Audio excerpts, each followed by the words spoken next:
జీవం సమృద్ధిగా మనలను బలపరచు.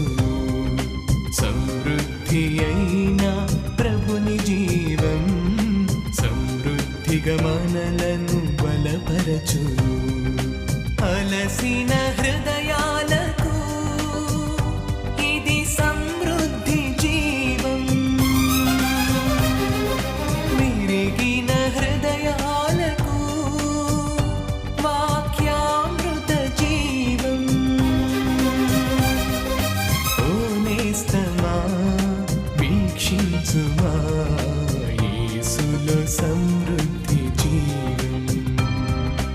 ఓ నేస్తమా వీక్షించుమా యేసులో సమృద్ధి జీవం. యేసులో సమృద్ధి జీవం. యేసులో సమృద్ధి జీవం. యేసులో సమృద్ధి జీవం.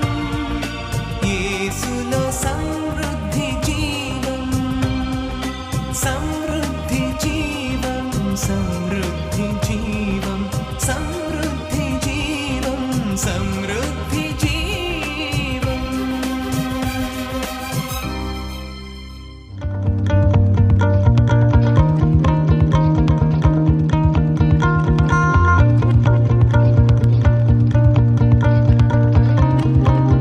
అందరు కూడా మన పరిశుద్ధ గ్రంథాలను తెరిచి ఆదికాండము 18వ అధ్యాయము 14వ వచనాన్ని చదువుకుందాం. యెహోవాకు అసాధ్యమైనది ఏదైనా ఉన్నదా?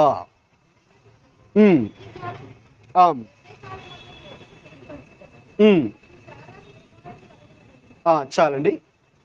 ఇంగ్లీష్ బైబిల్ ఉందా? చదవండి. Genesis chapter 18 verse 14.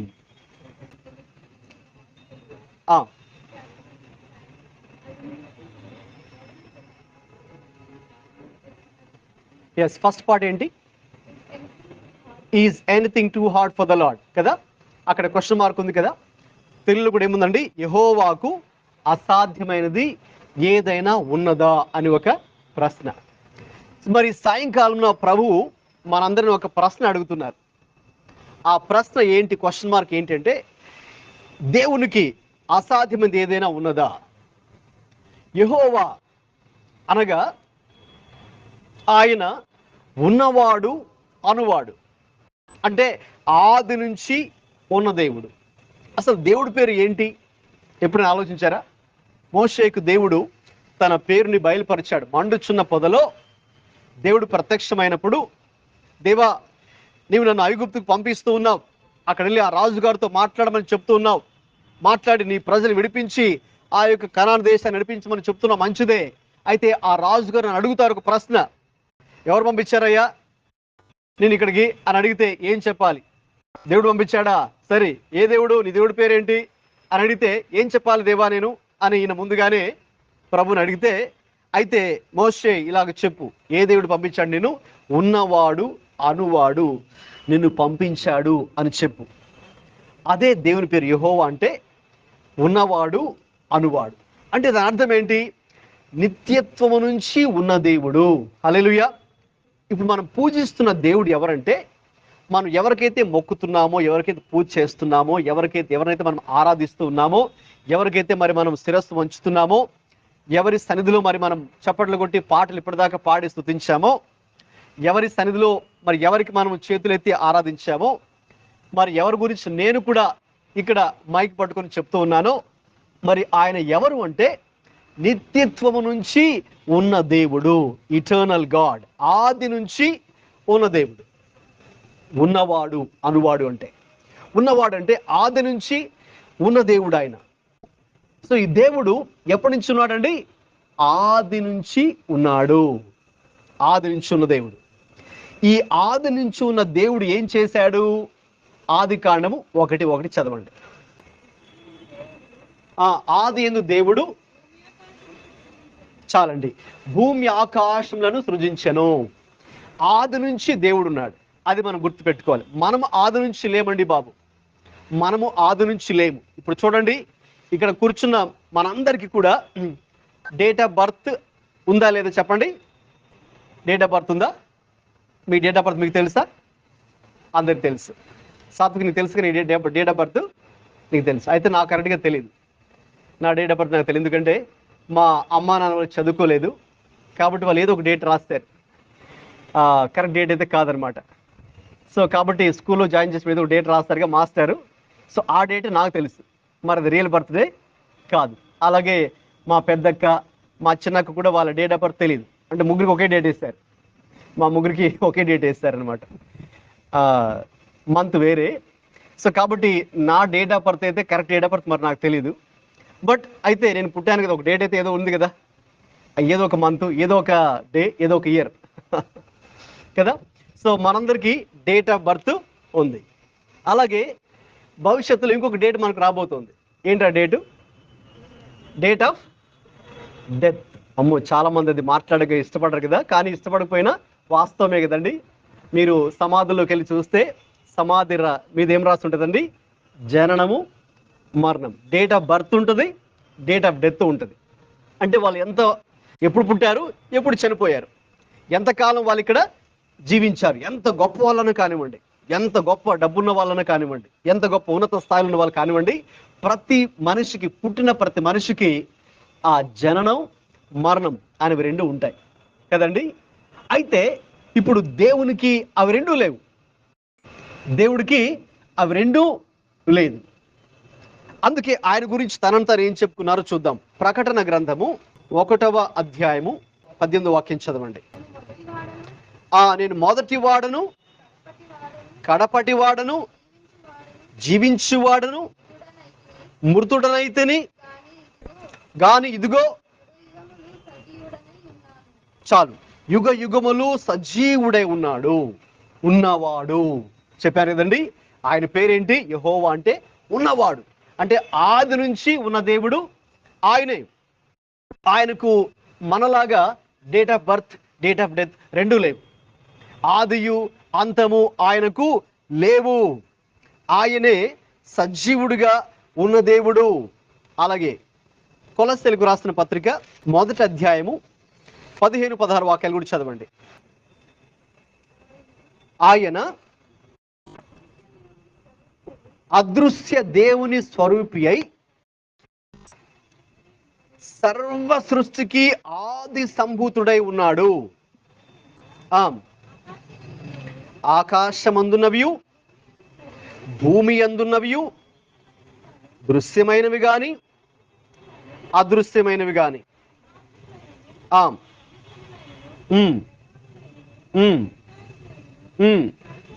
సర్వమును ఆయన యందు సృజింపబడెను. సర్వమును ఆయన ద్వారాను ఆయనను బట్టి సృజింపబడెను. ఆయన చాలా గమనించండి, అన్నిటికంటే ముందుగా ఉన్నవాడు. చాలండి, ఆయనే సమస్తమునకు ఆధారభూతుడు. బైబిల్ గ్రంథము, దేవుని వాక్యము చాలా స్పష్టంగా దేవుడు ఎవరో మనకు తెలియచేస్తుంది. ఇప్పుడు ఆ దేవుడు, ఆది నుంచి ఉన్న దేవుడు ఎవరంటే, ఈ సమస్తం మీరు ఇప్పుడు కంటితో ఏదైతే చూస్తూ ఉన్నారో, ఆకాశము, భూమి, మరి నక్షత్రాలు, సూర్యుడు, చంద్రుడు, గ్రహాలు, ఉపగ్రహాలు, సముద్రము, నదులు, చెట్లు, పక్షులు, జంతువులు, క్రిమి కీటకాలు అన్నిటి కూడా సృష్టించింది ఆయన. వీటి అన్నిటికంటే కూడా ముందున్నది ఎవరండి? ముందు ఉన్నవాడు ఎవరు? దేవుడే. హల్లెలూయా. సో ఆ దేవుడు వీటన్నిటికన్నా కూడా ముందున్నాడు ఆయన. అందుకే మరి ఆయనకు ఆదియు అంతము లేదు. ఒక విధంగా చెప్పాలంటే ఆదియు ఆయనే, అంతం కూడా ఆయనే. ఆ రెండింటి మధ్యలో మనం వచ్చాము. ఇప్పుడు మనకు బిగినింగ్ ఉంది, అలాగే మనకు ఎండింగ్ ఉంది. సో మన యొక్క జీవిత కాలము చాలా, అది ఇట్స్ కౌంటెడ్ కదండి. ఇన్ని సంవత్సరాలు 70, 80 లేదంటే 100, అంతే, ఇంక మన జీవితం అయిపోయిందండి కదా. అయితే నిత్యత్వములో ఈ యొక్క 100 సంవత్సరాలు మనం తీసుకున్నా కూడా చాలా చాలా చాలా చాలా తక్కువ. మరి దేవుని యొక్క ఉనికి ఆది నుంచి మరి ఆయన ఉన్నవాడు, ఆది నుంచి ఉన్నవాడు. దేవుడు మోషేకి ఆ పేరు చెప్పినప్పుడు, నువ్వు వెళ్ళి చెప్పు మోషే, ఫరోకి ఏమని, ఉన్నవాడు అనువాడు పంపించాడు. ఉన్నవాడు అంటే అర్థం ఏంటి? ఆది నుంచి ఏ దేవుడైతే ఉన్నాడో, ఆది నుంచి ఏ దేవుడైతే దీన్ని సృష్టించాడో, ఆది నుంచి ఎవరైతే సృష్టికర్తగా ఉన్నారో, ఆది నుంచి ఎవరైతే మనం కంటితో చూసే ప్రతి సృష్టికి ఆయనే కారకుడై ఉన్నారో, ఆ దేవుడు నన్ను పంపించాడు, ఆ దేవుడు నన్ను పిలిచాడు. ఆ యొక్క మండుచున్న పొదలో దేవుడు నాకు కనబడ్డాడు, నాకు ప్రత్యక్షమయ్యాడు, నాతో మాట్లాడాడు. ఆ దేవుడు నన్ను పంపించాడు. అలాగే అనువాడు అంటే ఆయన అంతం కూడా ఆయనే. ఆయన ఏమై ఉన్నాడో ఆయన అలాగే ఉండబోతున్నాడు. ఆది నుంచి ఎలాగ సృష్టికర్తగా ఉన్నాడో ఆయన అందులో కొనసాగే వ్యక్తిగా ఉన్నారు. అంటే ఇక సమస్త అధికారం కూడా ఆయన చేతిలో ఉంది. అంతా కూడా ఆయన యొక్క ఆధీనంలోనే ఇవన్నీ జరుగుతున్నాయి. అటు సృష్టి అయినా మనుషులమైన మనమైనా మనందరూ కూడా ఎవరి కంట్రోల్లో, ఎవరి ఆధీనంలో ఉన్నామండి? దేవుని యొక్క ఆధీనంలో మరి మనం ఉన్నాం. హల్లెలూయా. ఆయన గొప్పవాడై ఉన్నాడు.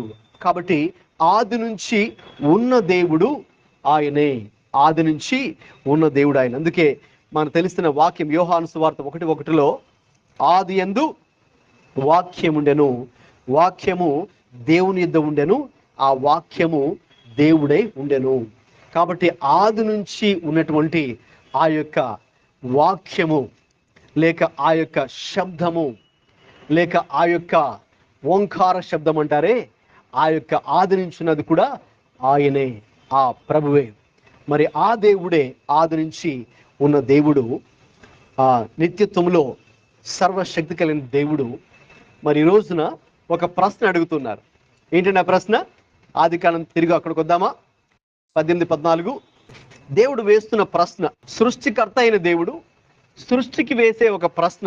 ఆదికాండం 18:14 యెహోవాకు అసాధ్యమైనది ఏదైనా ఉన్నదా? ఇప్పుడు మీకు చెప్పాను యెహోవా అంటే ఎవరో చెప్పాను. ఉన్నవాడు అనువాడు అదే యెహోవా. వాస్తవంగా చెప్పాలంటే యూదులు ఆ నామాన్ని పలకడానికి కూడా చాలా భయపడతారు. మార్నింగ్ నేను ఆ మాట చెప్పాను. ఆ రోజుల్లో యెహోవా అనే నామాన్ని వాళ్ళు పలికేవారు కాదు. చాలా గంభీరమైనటువంటి నామం, భీకరమైనటువంటి నామం. 10 ఆజ్ఞల్లో ఒక ఆజ్ఞ ఉంటుంది కదండి, దేవుని నామాన్ని మీరు వ్యర్థంగా ఉచ్చరించకూడదని. అందుకే ఆ రోజుల్లో ఏం చేసేవారంటే ఈ యొక్క ధర్మశాస్త్ర ప్రతులు రాసేవారు. ఆ రోజుల్లో మరి ఈ ఫోటో కాపయింగ్, జెరాక్స్ మిషన్ లేవు కాబట్టి దీన్ని వ్రాసే ఆ శాస్త్రులను పిలుస్తారు వారిని. వారు ఏం చేసేవారంటే అంతా కూడా ఎత్తి అనేక ప్రతులు రాసేవారు. రాస్తూ ఉండగా ఎక్కడైనా సరే యెహోవా అనే ఒక మాట వస్తే, ఆ దేవుని పేరు వస్తే వారు వెంటనే అక్కడి నుంచి లేచి వెళ్ళిపోయేవారు. వెళ్ళిపోయి సెరిమోనియల్ క్లెన్సింగ్, ఓకేనండి, తమను తాము శుద్ధి చేసుకొని, ఒక విధంగా స్నానం అనుకోండి, స్నానం చేసి మళ్ళీ వచ్చి కూర్చొని మళ్ళీ అది ఆ ప్రతిని వ్రాసుకుంటూ ఉండేవారు. మళ్ళీ మధ్యలో ఆ పేరు యెహోవా వస్తే మళ్ళీ లేచి వెళ్ళిపోయి మళ్ళీ ఆ యొక్క సెరిమోనియల్ క్లెన్సింగ్, ఆ యొక్క తమను తాము శుద్ధి చేసుకుని ఒక ఆచారంతో కూడినటువంటి ఒక స్నానం వారు చేసి మళ్ళీ వచ్చి కూర్చొని కంటిన్యూ చేస్తారు. ఇమాజిన్ వారికి ఎన్నిసార్లు ఈ లెక్కలో స్నానం చేయాలండి, అయినా కూడా వాళ్ళు చేస్తారు. ఎందుకంటే దేవుని నామాన్ని వాళ్ళు అంత గొప్పగా వాళ్ళు ఎంచుతారు. మనకు దాని గురించిన విలువ తెలియదు, ఎందుకంటే మనం చాలా క్యాజువల్గా వాడేస్తుంటాం కదండి దేవుని పేరుని, దేవుని నామాన్ని. అయితే యూదులకు మాత్రమే అది తెలుసు. దేవుని యొక్క నామము ఎంత గొప్పదో, దేవుని నామం ఎంత ఆనరబుల్, ఎంత రెస్పెక్ట్ చేయాలో, ఎంత ఆనర్ చేయాలో. రైట్? ఇప్పుడు జడ్జిని మాట్లాడేటప్పుడు లాయర్ ఎలా సంబోధిస్తారండి? హాయ్ జడ్జ్ అంటాడా? ఎలా సంబోధిస్తారు? తెలిసిన వాళ్ళు చెప్పండి, పెద్దవాళ్ళు చెప్పండి. Your honour. Okay, hi judge అంటారు కదా. లేకపోతే హాయ్ మల్లికార్జున్ గారు అలా అని పిలవరు కదా. యువర్ ఆనర్ కదండి. అమ్మో, జడ్జి ముందు మనం ఉన్నాం. ఆయన ఎంత పెద్ద లాయర్ కానివ్వండి, ఓకేనా. మనకి ఇండియాలో మరి కొంతమంది లాయర్లు ఉన్నారు, 1 గంట సేపు వాదిస్తే 2 కోట్లు ఇవ్వాలి వాళ్ళు. కొంతమంది ఉన్నారు, ఓకే. 1 గంట సేపు ఆ జడ్జి ముందు వాదిస్తే మీ కేసుని వాళ్ళు 2 కోట్ల రూపాయలు తీసుకుంటారు. మరి ఆయన కూడా వచ్చి ఏం చెప్పాలి, ఎలా పిలవాలి? నేను పెద్ద లాయర్ అని చెప్పేసి హాయ్ అని ఆయన అలా పిలవడానికి లేదు కదా. ఓకే, యువర్ ఆనర్ అంటే ఒక విధంగా చెప్పాలంటే నా ప్రభువా, ఓకే, గొప్ప దేవ, మై లార్డ్, చాలా గొప్ప వ్యక్తి, చాలా గొప్ప స్థాయిలో ఉన్న వ్యక్తి అని జడ్జిని, ఒక న్యాయాధిపతిని, కోర్టులో ఉన్నటువంటి ఆ జడ్జ్కి చాలా ఆనర్ ఇస్తారు కదా. క్యాజువల్గా అతన్ని పిలవరు కదా, అంత ఆనర్, అంత రెస్పెక్ట్ ఆయనకు ఉంటుంది కదా. సో ఒక కోర్టులో ఉన్నటువంటి ఒక జడ్జికే మరి అంతగా సంబోధిస్తూ, అంత గౌరవిస్తూ పలికినప్పుడు, ఇక అందరి ప్రపంచంలో మరి ఎంతమంది జడ్జీలు ఉంటారు? వీళ్ళందరికీ ఒక జడ్జి ఉన్నారు, ఆ జడ్జే దేవుడు కదండి. ఆయన అందరికీ న్యాయం తీర్చే న్యాయాధిపతి అని కూడా బైబిల్ చెప్తుంది. మరి ఆయన ఎలా సంబోధించాలి? ఇంకెంత గౌరవం ఆయనకి ఇవ్వాలి కదా, ఇంకెంత ఘనత ఆయనకి ఇవ్వాలి, ఇంకెంత పెద్ద వర్డ్ ఆయనకి యూజ్ చేయాలి. అందుకే యూదులకు మాత్రమే తెలుసు, దేవుని పేరు యెహోవా వచ్చినప్పుడు ఆ పదాన్ని కూడా వాళ్ళు పలకకుండా అడోనాయ్, ఇంకొక పేరుతో వాళ్ళు ప్రభువుని వారు సంబోధించేవారు. అంటే అంతగా వారు దేవునికి వాళ్ళు గౌరవాన్ని ఇచ్చేవారు. సరే, ఇప్పుడు ఆ దేవుడే, ఆ యెహోవా, ఆయన తనను తాను కూడా అలాగే సంబోధించుకుంటూ యెహోవాకు అసాధ్యమైనది ఏదైనా ఉన్నదా అనే ప్రశ్న ఆయన అడుగుతున్నారు. అసాధ్యమైనది అంటే మనకు తెలుసు కదండి, బాగా దేవునికి కష్టమైంది. ఇప్పుడు మరి మన ముందు కొన్ని ఇంపాసిబుల్ టాస్క్స్ ఉంటాయి. మనం కొన్నే చేయగలం, కొన్ని చేయలేం. ఫర్ ఎగ్జాంపుల్, మీరు ఒక 10 కిలోమీటర్లు నడవండి అంటే మీరు నడవగలరు. అదే ఒకేసారి 1000 కిలోమీటర్లు నడవండి అంటే మీరు నడుస్తారండి? నడవలేరు కదా. లేదు, ఓకే, మీరు ఆ ఫ్యాన్ తీసుకుని లోపల పెట్టండి అంటే మీరు పెట్టగలరు, అంటే మీకు అది ఆ బరువు ఎత్తగలరు కదండి. అదే అలాంటి ఒక 10 ఫ్యాన్లు ఒకేసారి తీసుకుని పెట్టండి అని చెప్తే మీరు పెట్టగలరా? పెట్టలేరు. 10 ఫ్యాన్లు ఒకేసారి మీరు మోయలేరు కాబట్టి ఒక ఫ్యాన్ ఒక్కొక్కటి తీసుకెళ్ళగలరు, ఒకేసారి 10 ఫ్యాన్లు మీరు తీసుకెళ్ళలేరు. సో అది మనకి ఇంపాసిబుల్ టాస్క్, అది మన కష్టమైన పని. సో మనుషులుగా మనందరికీ కొన్ని పనులే మనం చేయగలము, కొన్ని పనులు మనం చేయలేము. కొన్ని మన శక్తికి విదిన్ అవర్ కెపాసిటీ మనం చేయగలము, కొన్ని మన శక్తికి మించినవి కొన్ని మనకుంటాయి కదండి. సో మనుషులుగా మన ముందు చాలా పరిస్థితుల్లో అసాధ్యమైనవిగా కనిపించేవి చాలా చాలా ఉంటాయి. ఆ పరిస్థితుల్లో మనం అనుకుంటాం, ఇంక ఇది నా వల్ల కాదండి, ఇది నా వల్ల కాదు, ఇంకా నేను దీన్ని చేయలేను. మొన్న మధ్య ఎవరో ఒక వ్యక్తి సెల్ఫీ తీసి వీడియో పెట్టాడు సోషల్ మీడియాలో. అంటే ఆయనకి ఏదో ఒక ప్రాబ్లం ఉంది, ఒక సమస్య ఉందంట.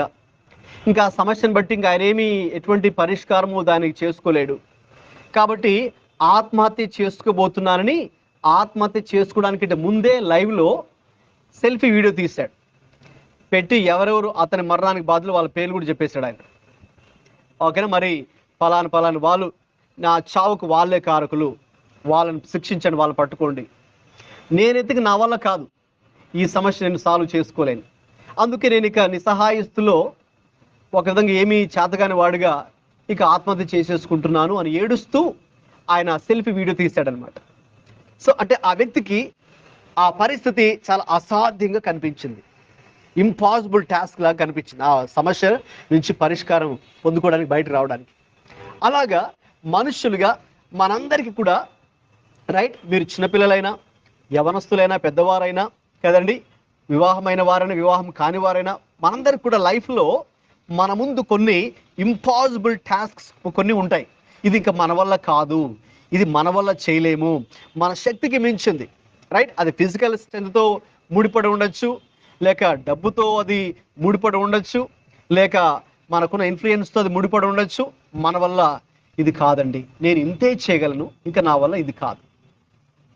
అక్కడ ఎవరితో ఈ మాటలు చెప్తున్నాడు దేవుడు? ఎవరికి ప్రశ్న వేస్తున్నారు దేవుడు?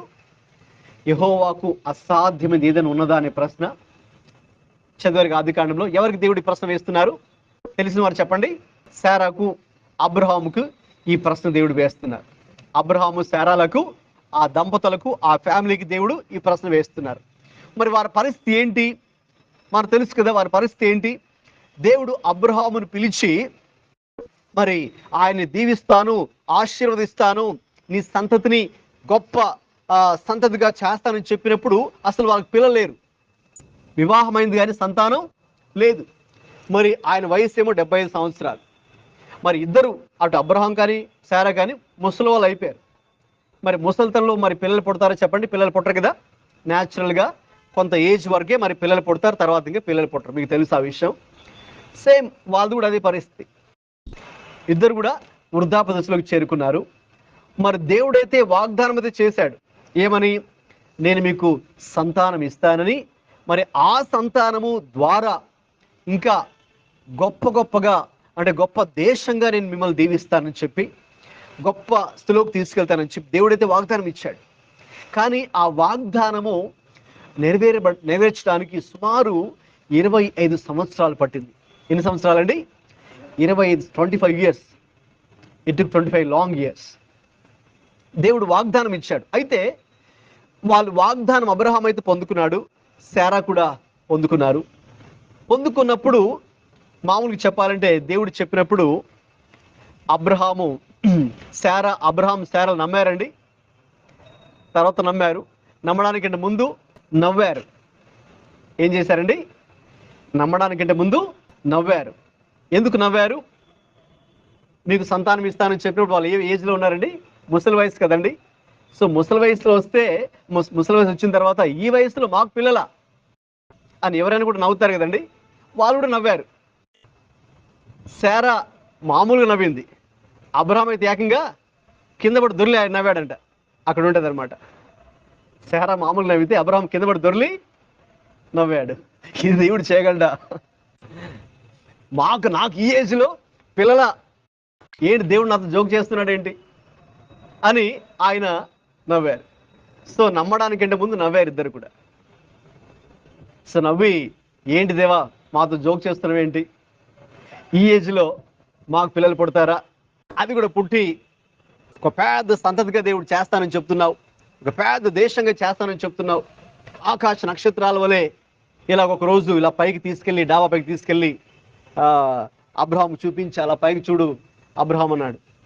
ఏమున్నాయి? నక్షత్రాలు ఉన్నాయి దేవా, కౌంట్ చేయి.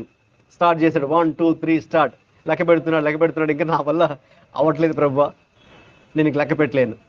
లెక్క పెట్టలేవా? అయితే నువ్వు లెక్క పెట్టలేనంత విస్తారమైన రీతిలో నీ సంతానాన్ని నేను అభివృద్ధి పరుస్తానన్నాడు. తర్వాత ఒకరోజు బీచ్కి తీసుకెళ్ళాడు. బీచ్కి తీసుకెళ్ళి అక్కడ బీచ్లో ఇసుక ఉంటుంది కదమ్మా. సో ఇసుక రేణువులు లెక్క పెట్టమన్నాడు.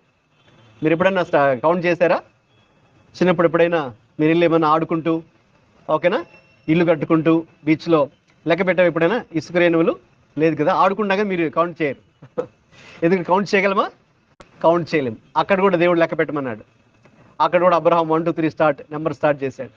చేసి ఇంకా ఒక స్టేజ్ వచ్చింది, ప్రభు ఇంకా నా వల్ల కాదు. ఓకే, నీ వల్ల కాదా? ఓకే, లెక్క పెట్టలేవా? సరే. సో నేను కూడా నీ సంతానాన్ని ఇంతగా నువ్వు లెక్క పెట్టలేనంత రీతిలో నేను నిన్ను దీవిస్తాను అని దేవుడు చెప్పారు. అది చెప్పిన తర్వాత కూడా మళ్ళీ కొంతకాలం గడిచిందండి. మళ్ళీ ఒక బ్రేక్ పడింది. అంటే మళ్ళీ దానికి అది నెరవేరడానికి కొంత సమయము పట్టింది. ఆ సమయం మధ్యలో ఒక విధంగా చెప్పాలంటే వీళ్ళు చాలా నిరాశపడ్డారు. అసలు దేవుడితే చెప్పాడు, ఇది జరుగుతుందా జరగదా అని వారిలో ఒక విధంగా పూర్తి స్థాయిలో విశ్వాసం కలడానికంటే ముందుగా ఒక విధంగా చెప్పాలంటే అవిశ్వాసమే వారిలో కలిగింది. అబ్రహాములోను శారాలోను వారి విశ్వాసులకు తండ్రి అయినప్పుడు కూడా అది జరగడానికంటే ముందుగా బ్యాక్గ్రౌండ్ ఏంటి అంటే వారిలో అవిశ్వాసం కలిగింది, అపనమ్మకం కలిగింది, సందేహం కలిగింది, డౌట్ కలిగింది. వాళ్ళు డౌట్ పడ్డారు. మనం కూడా చాలాసార్లు అంతే కదండి. మనం ప్రార్థన అయితే చేస్తున్నాం, బైబిల్ అయితే చదువుతున్నాం, చర్చికి అయితే వెళ్తున్నాం, పాస్టర్ గారు ప్రార్థన చేయమండి అని మాకున్న సమస్య అయితే పాస్టర్ గారితో చెప్పుకున్నాం. మరి చాలా పెద్ద ఇష్యూ కదా, పెద్ద ప్రాబ్లం కదా, ఈ సమస్య సాల్వ్ అవుతుందో లేదో ఏమో అనే అనుమానాలు చాలా ఉంటాయి కదండి మనకు కూడా చాలాసార్లు. ఒకవైపు మనం ప్రార్థన చేస్తుంటాం, కానీ ఎక్కడో ఒక మూల మనకు కూడా కొన్నిసార్లు ఏముంటుందండి, లోపల డౌట్ ఉంటుంది కదా. చెప్పండి, డౌట్ అయితే మనకు కూడా ఉంటుంది. అనుమానం, సందేహం, ఇది నిజంగా జరుగుతుందా జరగదా, దేవుడు నిజంగా నా ప్రాబ్లమ్ని సాల్వ్ చేయగలడా లేదా, ఎందుకంటే ఇది చాలా పెద్దది కదా. సో మన కంటికి ఒక సమస్య చాలా పెద్దదిగా కనిపించినప్పుడు మనలో సందేహము, అనుమానము కలుగుతుంది. ఒకవేళ చిన్న సమస్య అనుకోండి, ఆ దేవుడు ఈజీగా దీన్ని సాల్వ్ చేస్తాడులేండి అనుకోవచ్చు. అదే ఒక పెద్ద సమస్య అంటే మీరు సాల్వ్ చేసుకోలేని ఒక సమస్య, నేను చెప్పాను కదా, మనుషులుగా మనందరికి కూడా అసాధ్యాలుగా కనిపించే మన ముందు కొన్ని ఉంటాయి. ఇది నా వల్ల కాదండి ఇంకా, అంతే. డాక్టర్స్ కూడా మొన్న మేము వాళ్ళ ఇంటికి వెళ్ళినప్పుడు కూడా ఆవిడ అదే అన్నారనమాట. డాక్టర్స్ కూడా మరి ఆయన చెప్పాలంటే ఏలూరు దగ్గర చాలా పెద్ద హాస్పిటల్, అంటే ఇక్కడ మనకి ఎల్వి ప్రసాద్ ఐ హాస్పిటల్ కంటే చాలా పెద్ద హాస్పిటల్ అంటది. ప్లస్ ఆయన చాలా పేరుగాంచిన డాక్టర్, చాలా ఎక్స్పర్ట్ ఆప్థల్మాలజిస్ట్, వెల్ ఎక్స్పర్ట్, చాలా పేరుగాంచిన వ్యక్తి. కొన్ని వేల మందికి ఆయన సర్జరీ చేశాడు. మరి వేల మందికి సర్జరీ కాంట్రాక్ట్ చేశాడు, కానీ మరి ఈవిడికి ఈ విషయంలో ఫెయిల్ అయిపోయింది. సో తర్వాత ఇప్పుడు ఇక్కడికి వెళ్తేనేమో వాళ్ళు పూర్తిగా కూడా చెప్పలేకపోతారు ఏంటి ప్రాబ్లం అని, వాళ్ళకే తెలియట్లేదు అనమాట. స్పెషలైజేషన్, ఓకేనా, ఆప్థల్మాలజీలో స్పెషలైజేషన్ చేసినటువంటి డాక్టర్స్కే, మేబీ గోల్డ్ మెడలిస్ట్కే ఆ ఇష్యూ అర్థం కావట్లేదు మరి. సో మనుషులుగా కొంత మట్టుకే మనం చేయగలమండి. ఓకే, మనం అన్నీ చేయలేము కదండి, మన వల్ల అన్నీ కాదు. అలాంటి పరిస్థితుల్లో మనకి ఇది అసాధ్యం అని అనుకునే పరిస్థితుల్లో మనం ఏం చేయాలో ఈరోజు దేవుడు మనతో ఒక మాట దేవుడు మాట్లాడబోతున్నాడు. జాగ్రత్తగా మీరు ఆలకించాలి వాక్యాన్ని. మన ముందు కొన్ని పరిస్థితులు ఉన్నప్పుడు ఇది అసాధ్యం, ఇంకా డాక్టర్స్ కూడా చేతులు ఎత్తేసారు, ఇంకా మా వల్ల ఇంకేం కాదండి, మా వల్ల మేము ఇంకేం చేయలేమని, ఇంతేనండి, ఇంక తీసుకెళ్ళిపోండి అని కొన్నిసార్లు పంపిస్తారు కదా. కాబట్టి అలాంటి పరిస్థితుల్లో డాక్టర్స్ కూడా ఏమీ చేయలేనప్పుడు, లేకపోతే మీకున్నటువంటి లీగల్ ప్రాబ్లమ్ని సాల్వ్ చేసుకోవడానికి చాలా కాస్ట్ లాయర్ మీరు పెట్టుకున్న, చాలా లాయర్ డబ్బులు ఇచ్చి ఓకే పెట్టుకున్న కొన్నిసార్లు ఆ కేసులు కూడా సంవత్సరాల తరబడి అవి అలాగ నాంచుకుంటూ వెళ్తూనే ఉంటాయి, డబ్బులు ఖర్చు పెడుతూనే ఉంటారు, కోర్టుల చుట్టూ తిరుగుతూనే ఉంటారు, సమయం చాలా సంవత్సరాలు వృధా అయిపోతూనే ఉంటుంది. రైట్, గొప్ప గొప్ప లాయర్లు కానీ, గొప్ప గొప్ప డాక్టర్లు కానీ, రైట్, వాళ్ళు కూడా ఏమీ చేయలేని కొన్ని పరిస్థితులు మరి మనం ఎదుర్కొన్నప్పుడు మన జీవితాల్లో ఇంకా మనకు కూడా ఒక నిరాశ వచ్చేస్తుంది. మనం కూడా ఏమనుకుంటామంటే ఇంకా అంతేనేమో, నా పరిస్థితి ఇంకా ఇంతే. 38 సంవత్సరాల నుంచి ఒకడు కోనేరు దగ్గర, బేతెస్తా అనే సిలోయము అనబడే కోనేరు దగ్గర పడి ఉన్నాడంట. మరి అక్కడికి ఆ కోనేరు దగ్గరికి మరి దూత వచ్చి నీళ్ళను కదిలించినప్పుడు అందరూ పరిగెత్తుకుంటూ వెళ్ళిపోతారు. కుంటి వాళ్ళు, గుడ్డి వాళ్ళు, మూగ వాళ్ళు, చెవిటి వాళ్ళు వెళ్ళి, కుష్ఠరోగం ఉన్న వాళ్ళు వెళ్ళి ఆ నీళ్ళను ముట్టుకుంటారు. ఆ నీళ్ళను ముట్టుకుంటే ఎవరైతే ముందు ముట్టుకుంటారో వాళ్ళకి స్వస్థత కలుగుతుంది. గుడ్డి వాళ్ళు వెళ్ళి ముట్టుకుంటే వాళ్ళకి చూపు వచ్చేస్తుంది. చెవిటి వాడు వెళ్ళి ఆ నీళ్ళను ముట్టుకుంటే వినపడుతుంది. కుంటి వాడు వెళ్ళి ఆ నీళ్ళను ముట్టుకుంటే కాళ్ళు వచ్చేస్తాయి. కుష్ఠరోగం ఉన్న వాడు వెళ్ళి ముట్టుకుంటే వాడికి ఇన్స్టెంట్గా హీలింగ్ వచ్చేస్తుంది అన్నమాట. అందరూ వెళ్ళిపోతున్నారు, అందరూ పరిగెడుతున్నారు. మరి అక్కడ మరి కుంటివాడు ఒకడు ఉన్నాడు, నడవలేని స్థితిలో ఒకడు ఉన్నాడు. వాడిని అక్కడి నుంచి ఇంకో చోటు తీసుకురావాలంటే ఇంకొకరు మోసుకొని రావాలి. మనం కూడా చూస్తుంటాం కదా, అక్కడక్కడ అడుక్కునే వాళ్ళు, అక్కడ మరి 2 కాళ్ళు లేని వాళ్ళు కూడా ఉంటారు, 2 కాళ్ళు కట్ అయిపోయి కదా, అలాంటి వాళ్ళని మోసుకొని రావాలి. అలాంటి పరిస్థితుల్లో అక్కడ 38 సంవత్సరాల నుంచి 38 ఇయర్స్ నుంచి ఒకడు అక్కడే పడి ఉన్నాడు. మరి వాడికి అసలు ఛాన్స్ దొరకట్లేదు. అందరూ వాడికంటే ముందు వెళ్ళిపోతున్నారు, నీళ్ళని ముడుకున్నారు, వాళ్ళకి స్వస్థం చేస్తుంది. వీడు అక్కడే పడున్నాడు, ఎవరు వారికి సాయం చేయట్లేదు. మరి అలాంటి పరిస్థితుల్లో వాడికి అదేంటి, అది అసాధ్యమైన పరిస్థితి. ఇంక వాడు అనుకున్నాడు, ఎప్పుడో కంక్లూజన్కి వచ్చేసాడు, ఇంకా నా బ్రతుకు ఇంతే, ఇంకా నా ఎటువంటి కూడా ఇంకా నాకు ఇంకా అవకాశం లేదు, నాకు ఏ నిరీక్షణ నాకు లేదు, నాకు ఇంకా హోప్ లేదు, ఇంకా నాకు నిరీక్షణ లేదని వాడు అనుకున్నాడు. అలాగే మరొకడు దేవాలయం బయట ఆడుకుంటూ ఉన్నాడు, భిక్షం ఆడుకుంటూ ఉన్నాడు. ఇక వాడు ఎన్నో సంవత్సరాల నుంచి వాడుకుంటేవాడు అక్కడే ఉన్నాడు. మరి ఎంతో మందిని చూశాడు, ఎంతో మంది వాడికి డబ్బులు ఇస్తూ ఉంటారు, తినడానికి ఇస్తూ ఉంటారు. అయితే అన్నీ బాగానే ఉంది, డబ్బులైతే వస్తూ ఉన్నాయి, తిండి అయితే తింటూ ఉన్నాడు, ఒక విధంగా అడుక్కుంటున్నా బాగానే ఉన్న, హ్యాపీగానే ఉన్నాడు. కానీ కుంటివాడు కదా, నడవలేదు కదా. సో వాడు మనసులో ఎక్కడో ఒక చోట ఏముందంటే, అయ్యో ఇంకా నాకు కాళ్ళు ఇంకా నాకు రావు, నా లైఫ్లో ఇంకా చనిపోయేంత వరకు ఇలాగే నేను ఇక్కడే మెట్ల మీద కూర్చొని అడుక్కుంటూ ఉండాలేమో. ఏదో తినడానికి కట్టుకోవడానికి డబ్బులు అవి అయితే వస్తున్నాయి, కానీ మరి నడవలేని స్థితిలో ఉన్నాను కదా అని వాడు మనసులో ఒకటి అనుకుంటూ ఉన్నాడు. ఏంటి వాడికి ఇప్పుడు వాడి ముందున్నటువంటి ఆ ఇంపాసిబుల్ టాస్క్ ఏంటి, అసాధ్యమైనటువంటి ఒక పని ఏంటి, నేను నడవలేను. అంతే కదా, నేను నడవలేను. అలాగే ఒకసారి యేసుప్రభువు వారు నడుచుకుంటూ వెళ్తున్నారు. నడుచుకుంటూ ఒక ఊరు నుంచి ఇంకొక ఊరికి వెళ్తూ ఉంటే అక్కడ గుడ్డి వాళ్ళు ఉన్నారు. వాళ్ళు ఎవరో చెప్తే విన్నారు, రే ఈ దారి వెంబడి యేసుప్రభువు వస్తున్నాడంట, ఆయన వేరే ఊరికి వెళ్తున్నాడంట మరి అని చెప్తే, ఆయన చాలా మంచి వ్యక్తి, ఆయన చాలా మంచి బోధకుడు, ఆయన అందరినీ ప్రేమించే దేవుడు, ఆయన కరుణామయుడు, ఆయన అందరికీ స్వస్థత కూడా ఇస్తున్నాడు, అందరినీ స్వస్థపరుస్తున్నాడు అని ఎవరు చెబితే ఆ గుడ్డి వాళ్ళలో అప్పుడు దాకా అక్కడే వాళ్ళు ఉన్నారు, రోడ్డు పక్కన వాళ్ళు కూడా అడుక్కుంటూ ఉన్నారు. ఇంకా వాళ్ళు కూడా ఒక కంక్లూజన్కి వచ్చేస్తారు, ఇంకా మా జీవితాంతం కూడా ఇంక ఇలాగే మేము గుడ్డి వాళ్ళుగా ఉండిపోవాల్సిందేనేమో, ఇంకా మాకు ఇంకా కళ్ళు కనపడవు. సో వాళ్ళు అడుక్కునే వాడి ముందు ఒక ఇంపాసిబుల్ టాస్క్ ఉంది. ఏంటి ఆ ఇంపాసిబుల్ టాస్క్ అంటే, ఇది ఇంకా నా పరిస్థితే, నాకు ఇంకా కళ్ళు కనబడవు, ఇలా గుడ్డివాడిగా ఉండిపోవాల్సిందే. అలాగే ఒకసారి మరియకు మార్త ముందు కూడా ఒక ఇంపాసిబుల్ టాస్క్ ఉంది. అంటే అసాధ్యమైన పని ఏంటి, వాళ్ళ సహోదరుడు లాజరు ఏమయ్యాడండి, చనిపోయాడు. లాజరు చనిపోయాడు. మరి ఆ టైంలో ఎవరి దగ్గర లేరు, యేసు ప్రభు దగ్గర లేరు. ఆయన కబురు అయితే ఇన్ఫర్మేషన్ అయితే పంపించారు కానీ, మెసేజ్ అయితే టెక్స్ట్ పంపించారు కానీ ఆయన మరి దూరంలో ఉన్నారు. రావడానికి 4 రోజులు టైం పట్టింది. అప్పుడు ఇంకా మార్త మరియ వాళ్ళిద్దరు కూడా సహోదరుడు ఒకడే కాబట్టి బాగా అతన్ని ప్రేమించారేమో, ఇంకా బాగా ఏడుస్తూ, మనకు తెలుసు కదండి ఎవరైనా చనిపోతే ఎలాగ బాధపడతాం, ఏడుస్తాం కదండి, అలాగా ఏడుస్తూ ఉన్నారు. ఇంకా వాళ్ళు అక్కడ కూర్చొని బంధువులు వచ్చి ఇంకా కార్యక్రమం కూడా చేసి అందరూ వెళ్ళిపోయారు. ఆ కార్యక్రమం కూడా అంతా కూడా అయిపోయింది, భూస్థాపన కార్యక్రమం కూడా అయిపోయింది.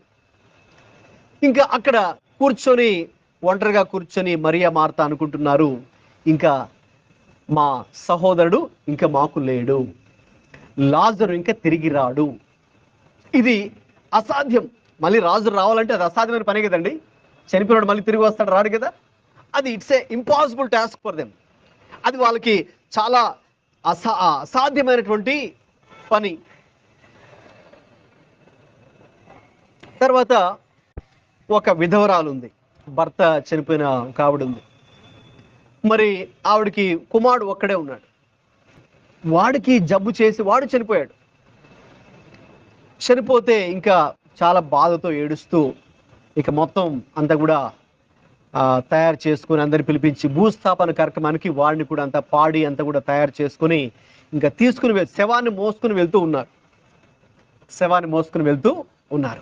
ఇంకా ఆ పరిస్థితుల్లో ఇంకా ఆమె కూడా ఈ చనిపోయిన వాడు ఇలా శవాన్ని ఇలా మోసుకుని వెళ్ళేవాడు మళ్ళీ తిరిగి లేస్తాడమా, మామూలుగా తెలియగడు కదా, ఇంకా అది ఇట్స్ ఏ ఇంపాసిబుల్ టాస్క్, అది అసాధ్యమైన పని. కాబట్టి ఇంకా ఆమె కూడా ఆశలు వదిలేసుకొని ఏడుస్తూనే బాధతోనే, మరి కుమారుని ఎవరైనా సరే, మరి కుమారుడు చెడ్డవాడని కూడా మరి తల్లి ప్రేమిస్తుంది కదా, కాబట్టి మరి ఆ తల్లి ఆ బాధలోనే ఉండి ఇక నా కుమారుడు నాకు దక్కడు అని ఆమె బాధపడుతూ ఏడుస్తూనే ఉంది. ఆమెకి ఇంకా అది అసాధ్యమైన పని, ఇంకా తిరిగి తన కుమారుడు రావడం అది చాలా కష్టమైన పని. ఒకసారి ఒక ప్రవక్త, ఏలియా ప్రవక్త ఒక స్థలానికి వెళ్తే అక్కడ ఒక విధవరాలు ఎవరైతే ఆయనకి రొట్టె నీళ్లు ఇచ్చారో, మరి ఆ విధవరాలకు ఒక కుమారుడు ఉన్నాడు, వాడికి జబ్బు చేసి చనిపోయాడు. అయ్యో ప్రవక్త గారు మీరు వచ్చారు మా దగ్గరికి, అంతా బాగుంది అనుకుని లోపే సడన్గా ఇలా జరిగిపోయింది, ఇంకా నా కుమారుడు చనిపోయాడు, తిరిగి రాడు. కాబట్టి ఆమెకు ముందున్నటువంటి ఒక అసాధ్యమైనటువంటి పని ఏంటి అంటే, ఇంపాసిబుల్ టాస్క్ ఏంటంటే, ఇక మళ్ళీ నా కుమారుడు ఇక తిరిగి రాడు, వాడు చనిపోయాడు. చూడండి, మనుషులకు మనము చేయలేని పనులు. ఇప్పుడు చెప్పండి, ఆమె తన కుమారుడికి మళ్ళీ ప్రాణం ఇవ్వగలదా? ఇవ్వలేదు. లేక మరియా మార్త తమ సహోదరుడైన లాజరు మళ్ళీ తిరిగి బ్రతికించగలరా? బ్రతికించలేరు. ఆ 38 సంవత్సరాల నుంచి ఆ కుంటివాడిగా పడి ఉన్నాడే, మరి వాడు తనకు తానుగా సహాయం చేసుకోగలడా? సహాయం చేసుకోలేడు. దేవాలయం బయట మెట్ల మీద అడుక్కుంటూ ఉన్నాడే, మరి వాడికి ఇక తనను తాను సహాయం చేసుకుని నడవగలడా? నడవలేడు. గుడ్డివాళ్ళు, అడుక్కుంటున్న గుడ్డివాళ్ళు ఇక తమకు తాము చూపు ఇచ్చుకోగలరా? అది వాళ్ళ వల్ల కాదు. అది అసాధ్యమైనటువంటి పని. అసాధ్యమైనటువంటి. మరొక ఆయన ట్రైన్లో వెళ్తున్నాడు. ట్రైన్లో 2 సూట్ కేసుల్లో 90 లక్షల రూపాయలు క్యాష్ తీసుకుని వెళ్తున్నాడు. 2 చిన్న సూట్ కేసులు అనుకుంటాను. మరి ఆయన చెన్నై కంటే ముందు ఒక స్టేషన్లో దిగేశాడు. అక్కడ దిగాలి ఆయన. హడావిడిలో ట్రైన్ ఎక్కువసేపు ఆపట్లేదు, రష్ ఎక్కువ ఉంది మొత్తాన్ని. హడావిడిలో మరి దిగేసి వెళ్ళిపోయాడు, మర్చిపోయాడు. 2 సూట్ కేసుల్లో 90 లక్షల రూపాయల డబ్బులు ఉన్నాయి, మర్చిపోయాడు. ఇంకా ఈయన వెళ్ళిపోవాల్సిన వేరే రూట్లో వెళ్ళిపోయాడు. ఇంకా చాలాసేపు ట్రావెల్ చేశాడు, వెళ్ళిపోయి వాళ్ళ ఊరికి చేరుకున్నాడు. చేరుకున్న తర్వాత గుర్తుకొచ్చింది. ఏమని?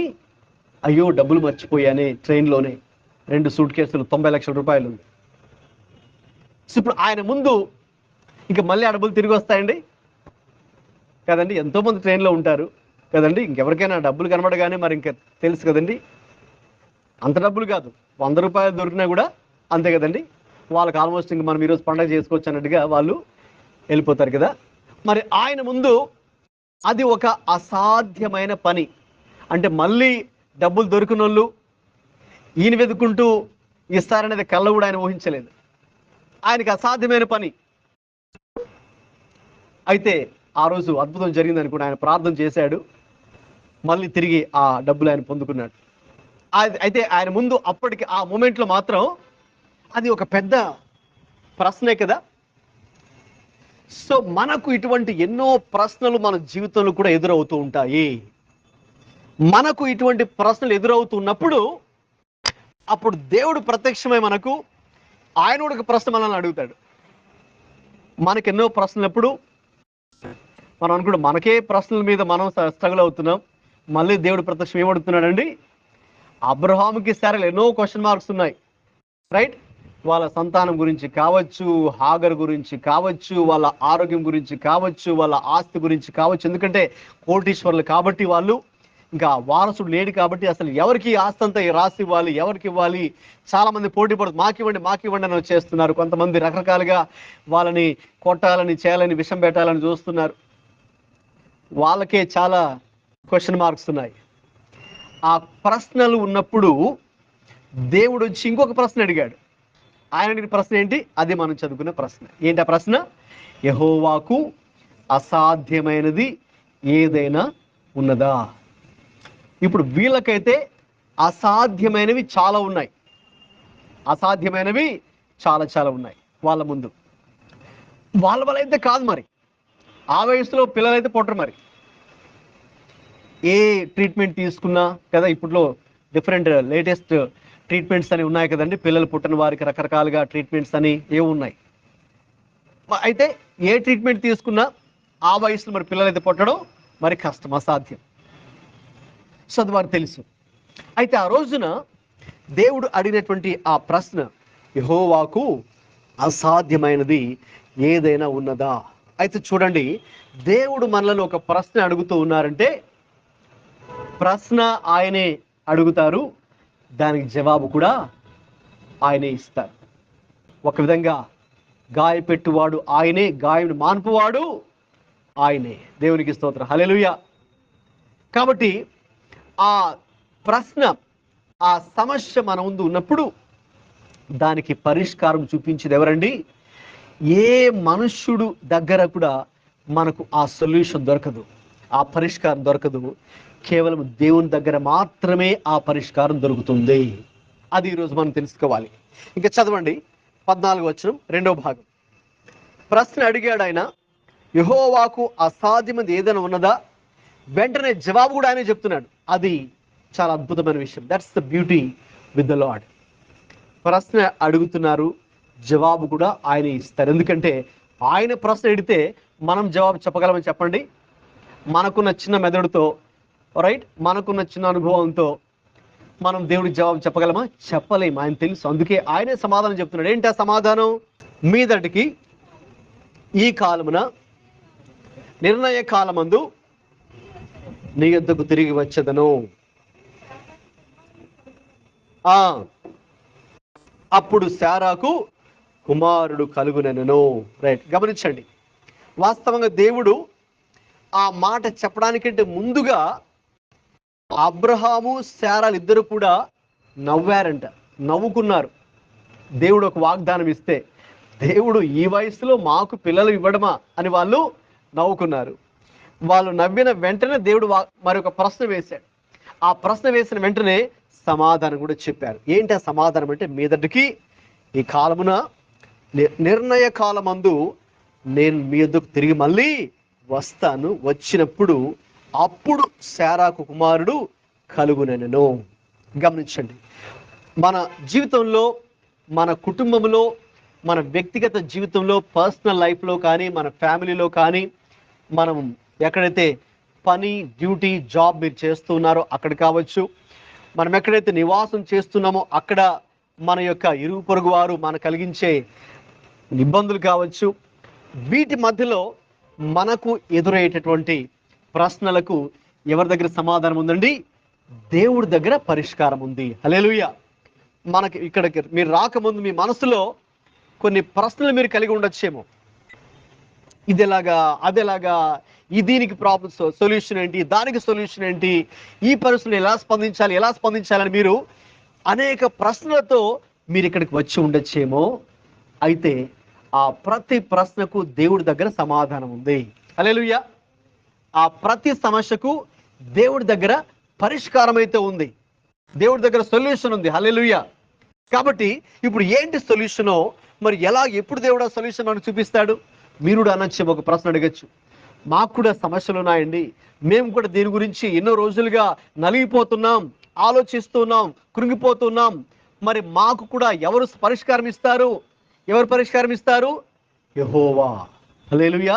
దేవుడు మాత్రమే మనకున్న ప్రతి సమస్యలకు పరిష్కారము ఇవ్వగలరు. అది ఈరోజు మనం తెలుసు. ఎవరండి? దేవుడు. ఏ మనిషి కాదు, ఏ మనిషి వల్ల అవ్వదు, ఏ గొప్ప వ్యక్తి వల్ల కూడా అవ్వదు, కానీ దేవుడి వల్ల మాత్రమే మన సమస్యకు పరిష్కారం దొరుకుతుంది. ఆ రోజు ట్రైన్లో డబ్బులు పోగొట్టుకున్న వ్యక్తి ఇక ఇంటికి వచ్చిన తర్వాత ఆయన వెంటనే మరి ఇంకేం చేశాడంటే, ఆయన మోకరించి ప్రార్థన చేశాడు. అయ్యో ప్రభువా, మరి ఇంత డబ్బులు మరి నేను కోల్పోయాను, ఎలాగా దేవా, మరి మీరే నాకు సహాయం చేయాలి ఈ పరిస్థితిలో. మామూలుగా అయితే నేను తిరిగి వెళ్ళి అడిగితే ఆ డబ్బులు ఎవరు కూడా ఇవ్వరు ఇక. అయితే ప్రభువా, మీరే ఆ డబ్బు నేను తిరిగి పొందుకోవాలని నాకు సహాయం చేయండి. ఈ పరిస్థితుల్లో నాకు ఏ మనిషి సహాయం చేయలేడు, ఈ పరిస్థితుల్లో నాకు మీరు మాత్రమే సహాయము చేయగలరు అని ఆయన నమ్మాడండి. కాబట్టి నీ ప్రశ్నకు, నీ సమస్యకు, మనందరి సమస్యలకు, ప్రశ్నలకు కూడా సమాధానం, అలాగే పరిష్కారం ఎవరి దగ్గర ఉందండి? దేవుడి దగ్గర మాత్రమే ఉంది అని మొట్టమొదటిగా ఈరోజు మనం తెలుసుకోవాలి. రెండవదిగా, మరి ఎప్పుడు ఆ సహాయాన్ని పొందుకుంటాం? ఎప్పుడు మనకు సహాయం లభిస్తుంది? ఎప్పుడు మనకున్న ప్రశ్నకు దేవుడు సమాధానం ఇస్తాడు? మనకున్న సమస్యకు ఎప్పుడు పరిష్కారం దొరుకుతుంది? అక్కడే ఉంది. మీదటికి ఈ కాలమున నిర్ణయ కాలమందు. అందరూ చెప్పండి నా తర్వాత. నిర్ణయ కాలము. ఇంగ్లీష్లో వర్డ్ ఎలా ఉంది? God's appointed time. అంతేనా? మీ వర్షన్లో ఎలా ఉంది? Appointed time. God's appointed time. For example, మీరు ఏదైనా హాస్పిటల్కి వెళ్ళాలి, ఓకేనా? సో కొన్ని హాస్పిటల్స్ సిస్టమ్ ఎలా ఉంటుందంటే, మీరు ముందుగానే ఏం తీసుకోవాలండి? అపాయింట్మెంట్ తీసుకోవాలి. ఫోన్ చేసి రిసెప్షనిస్ట్తో మాట్లాడి ఫలాని స్పెషలిస్ట్ కలవాలి, ఎప్పుడు రావాలి అని చెప్పి వాళ్ళు ఏమంటారు, ఓకే రేపు 10:30కి రండి, అపాయింట్మెంట్ రాస్తాం, మీ పేరు 10:30. సో మీకు 10:30 ముందే వచ్చి అక్కడ ఉండాలి. 10:30కి మీ అపాయింట్మెంట్ అయ్యి, సో ఆ టైంలో డాక్టర్ గారు మిమ్మల్ని కలుస్తారు, మీతో మాట్లాడతారు, రైట్? సో కాబట్టి ఆ రోజు మీకు వచ్చిన అపాయింట్మెంట్ టైం ఏంటి? 10:30. సో ఆ డాక్టర్కి వెళ్ళాలంటే ఆ టైంలో మీరు వెళ్ళాలి, రైట్? సో ముందు కలవరు, తర్వాత మీరు వెళ్ళినా కూడా లేట్ అయిపోయింది కాబట్టి సారీ, ఇంకా లేదని మీరు ఇంకా వెయిట్ చేయాలి. అది రైట్ టైం, అపాయింట్మెంట్ టైం కదా. సో దేవుడు మనలను విజిట్ చేయడానికి కూడా, మనతో మాట్లాడడానికి కూడా, మనకున్న ప్రశ్నలకు సమాధానం చెప్పడానికి, మనకున్న ప్రతి ప్రశ్న విని దానికి పరిష్కారం చూపించడానికి కూడా ఆయన కూడా ఏముందండి, ఒక అపాయింటెడ్ టైం ఉంది, నిర్ణయ కాలం ఉంది. సో గాడ్స్ టైం, అది దేవుని యొక్క సమయం. మరి ఎప్పుడు దేవుని సమయం ఉందని ఫస్ట్ మనం తెలుసుకోవాలి. సో మరి వీళ్ళ కేసులో, వీళ్ళ విషయంలో దేవుడు జోక్యం చేసుకున్నాడా? ఎస్, దేవుడు జోక్యం చేసుకున్నాడు. మరి దేవుడు సహాయం చేశాడా? అవును, సహాయం చేశాడు. దేవుడు వాళ్ళని దర్శించాడా? అవును, వాళ్ళని దేవుడు దర్శించాడు. ఎప్పుడు? ఆయన నిర్ణయ కాలమందు. చూడండి, 21వ అధ్యాయానికి వద్దాము. మొదటి వాక్యం చదవండి. చాప్టర్ 21 జెనసిస్ వర్స్ 1 చదవండి. యెహోవా, చూడండి, మళ్ళీ ఎవరు వారికి పరిష్కారం చూపిస్తున్నారు? యెహోవాయే. అంటే దాని అర్థం ఏ మనిషి వల్ల వారు సహాయాన్ని పొందుకోలేదు. ఆ యెహోవా ఎవరు? ఆది నుంచి ఉన్న దేవుడు, సర్వశక్తిమంతుడు, సృష్టికర్త అయిన దేవుడు, సమస్తాన్ని ఒక మాట చేత చేసినటువంటి ఆ దేవుడే యెహోవా దేవుడు. నిత్యత్వంలో ఉన్నటువంటి దేవుడు, సజీవుడిగా ఉన్న దేవుడు, అందరికన్నా ముందు ఉన్న దేవుడు, అన్నిటికన్నా ముందు ఉన్నటువంటి దేవుడు, అన్నిటినీ తన యొక్క చేతుల్లో ఉంచుకొని, ఆయన ఆధీనంలో ఉంచుకొని సమస్తాన్ని నిర్వహిస్తూ, ఆయన మాట ప్రకారంగా నిర్వహిస్తూ జరిగిస్తున్నటువంటి ఆ దేవుడి ద్వారానే అబ్రహాముకి, శారాకు ఆ రోజు సహాయం లభించింది. దేవునికి స్తోత్రం, హల్లెలూయా. ఒకవేళ ఇప్పటిదాకా మీ బంధువుల నుంచి, మీ స్నేహితుల నుంచి, మీ ఇరుగు పొరుగు వారి నుంచి, మీరు అనుకున్న వాళ్ళ నుంచి, మీరు నమ్ముకున్న వాళ్ళ దగ్గర నుంచి మీకు సహాయం రాకపోతే పర్వాలేదు, భయపడకండి, బాధపడకండి. ఈరోజు మీకు సహాయం ఎవరి దగ్గర నుంచి రాబోతుంది? ఆ యెహోవా అనే సర్వశక్తిమంతుడైన దేవుని దగ్గర నుంచి మనకు సహాయం రాబోతుంది. హల్లెలూయా. అది ఏ విషయమైనా కావచ్చు, ఏ మ్యాటర్ అయినా కావచ్చు, మనకు పరిష్కారం, మన పక్కన ప్రతి సమస్య పరిష్కారం ఎవరి దగ్గర నుంచి రావాలండి? దేవుడి దగ్గర నుంచి రావాలి. రైట్, చదవండి. యెహోవా, చాలండి, తాను చెప్పిన ప్రకారం. చూసారా, 1 year బ్యాక్ ఆయన వచ్చాడు, దేవుడు వచ్చాడు, వచ్చి ఒక మనిషి రూపంలో వాళ్ళ ఇంటి విజిట్ చేసి, రైట్, మరి వాళ్ళు పెట్టినటువంటి భోజనం తిని, మనిషి రూపంలో దేవుడు విజిట్ చేసి అబ్రహామును, శారాని చెప్పిన మాట ఏంటి? మీదటికి ఈ కాలమున నేను మీ యొద్దకు వత్తును, అప్పుడు శారా గర్భవతి కుమారుని కనును అని చదువుకున్నాం కదా 18-14 ఆది కాండంలో. సో ఇప్పుడు ఎగ్జాక్ట్లీ ఆ టైం వచ్చింది. ఇప్పుడు ఆయన చెప్పిన ప్రకారం ఆయన చేశాడు. దేవుడు ఖచ్చితముగా ఆయన మాట మీద నిలబడే వ్యక్తి. చూడండి, మనుషులు ఎన్నో మాట్లాడతారు కదండి, అది చేస్తాం, ఇది చేస్తాం, అలాగా ఇలాగని ఓ మాటలు చెప్పేస్తుంటారు చాలా మంది కదా. అయితే అన్ని కూడా అవి గాలి మాటలే, ఏం చేయరు కదండి. రాజకీయ నాయకులైనా వాళ్ళైన వీళ్ళు మేము అది చేస్తాం, ఇది చేస్తాం, ఓ హావ్ అని చాలా చెప్పేస్తారు కానీ వాళ్ళు ఏమీ చేయరు, చేతులు ఎత్తేస్తారు. తర్వాత అది చేద్దాం అనుకున్నామండి కానీ మా వల్ల కాలేదండి. ఓకేనండి, ఈ పథకం ఇద్దాం అనుకున్నామండి ఎలక్షన్ల ముందు, అందుకే ఓట్లు వేయించుకో అని, ఇప్పుడు మా దగ్గర డబ్బులు లేవండి, ఇప్పుడు ఖజానా ఖాళీ అండి, ఇప్పుడు మేమేం చేయలేమండి కదండి. ఎవరైనా అంతే, ఏ నాయకుడైనా, ఏ ప్రభుత్వమైనా ఎవరు ఏమీ చేయలేరు. వాళ్ళు మాటలు చెప్తారు, వాగ్దానాలు చేస్తారు, అది ఇది చాలా హడావిడి, హంగు ఆర్భాటం.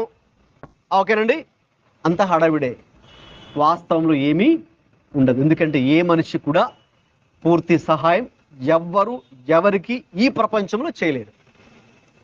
సో అయితే దేవుడు ఒక మాట నీతో చెబితే, దేవుడు ఒక వాగ్దానము నీకు చేస్తే, నీవు ప్రార్థన చేస్తూ ఉండగా నీకు దేవుడు ఒక దర్శనం ఇస్తే, దేవుడు కల ద్వారా దేవుడు నీతో ఒక మాట మాట్లాడితే, ఆయన వాక్యాన్ని ధ్యానిస్తూ ఉన్నావు, ఆయన వాక్యాన్ని ధ్యానిస్తున్నప్పుడు దేవుడు ఒక మాట చెబితే, లేదు నువ్వు ఒక పరిస్థితిలో ఉన్నావు, ఆ పరిస్థితిలో నీవే మౌనంగా ధ్యానంలో ఉన్నావు, నీవు మౌనంగా ధ్యానంలో ఉండగా దేవుడు నీకు ఒక మాట తెలియచేస్తే, లేదు ఇక్కడ కూర్చొని చర్చకు వచ్చినప్పుడు కూర్చొని వాక్యం వింటూ ఉన్నావు, అప్పుడు దేవుడు దేవుడు తన సేవకుడి ద్వారా ఒక మాట నీకు, ఆయన నీ జీవితం పట్ల ఒక మాట నీకు తెలియచేస్తే, ఇప్పుడు తప్పకుండా ఆయన చెప్పిన ప్రకారం ఆయన చేస్తాడా చేయడా చెప్పండి? తప్పకుండా ఆయన చేస్తాడు. ఆయన చెప్పిన ప్రకారమే 100% ఎగ్జాక్ట్లీ ఆయన దాన్ని చేస్తాడు. హల్లెలూయా చెప్దామండి. హల్లెలూయా. చదవండి. చెప్పిన ప్రకారం శారాను దర్శించను. అవునండి, అదే మన దేవుడు గొప్పతనం ఏంటంటే ఆయన మనలను దర్శించే దేవుడు. విజిట్స్ కదండి.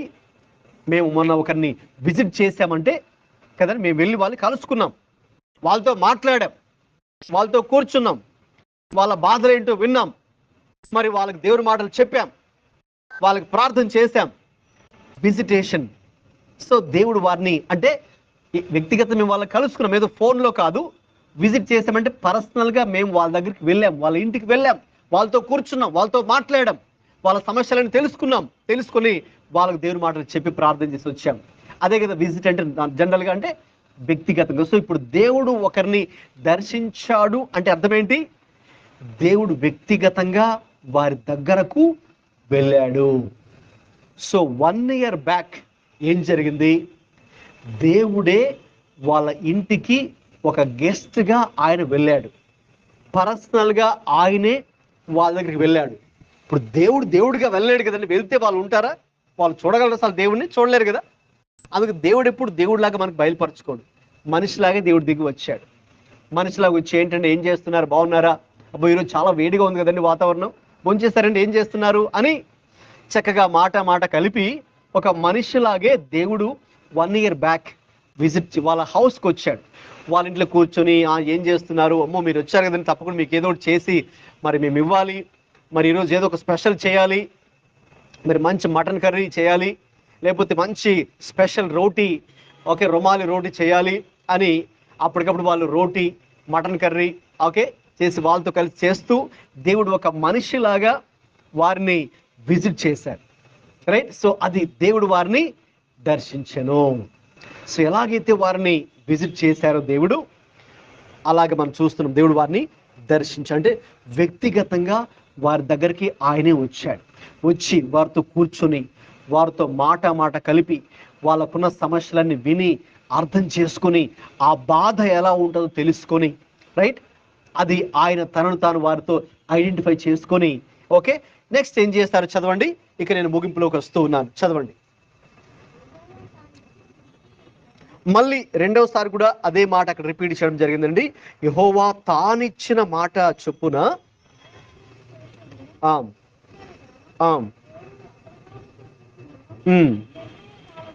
నిర్ణయ కాలములో, చాలా ప్రాముఖ్యమైన మాట అండి.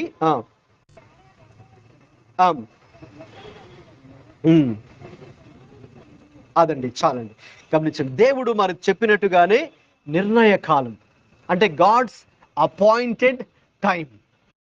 రైట్. మీరు ఎలాగైతే డాక్టర్ గారిని కలవాలంటే వాళ్ళు ఒక అపాయింట్మెంట్ టైం ఇస్తారో అలాగా మనందరినీ కూడా దేవుడు దర్శించే ఒక అపాయింట్మెంట్ టైం ఒకటి ఉంటుంది. అంటే దేవుడు మనల్ని తప్పకుండా మనల్ని కూడా దేవుడు దర్శిస్తాడు. మనకు కూడా ఆయన అపాయింట్మెంటు ఇస్తారు తప్పకుండా. ఈ లోకంలో ముఖ్యమంత్రి మనకు అపాయింట్మెంట్ ఇవ్వకపోవచ్చేమో, లేక ఎంపీ మనకు అపాయింట్మెంట్ మనకి ఇవ్వకపోవచ్చేమో, లేక ప్రైమ్ మినిస్టర్ కలవాలనుకుంటే ఆయన మిమ్మల్ని కలవలేండి అని ఓకే వాళ్ళ ఆఫీస్లో వాళ్ళకి చెప్పి పిఎంఓ ప్రైమ్ మినిస్టర్ ఆఫీస్లో చెప్పి మనకు అపాయింట్మెంట్ క్యాన్సిల్ చేయించచ్చేమో.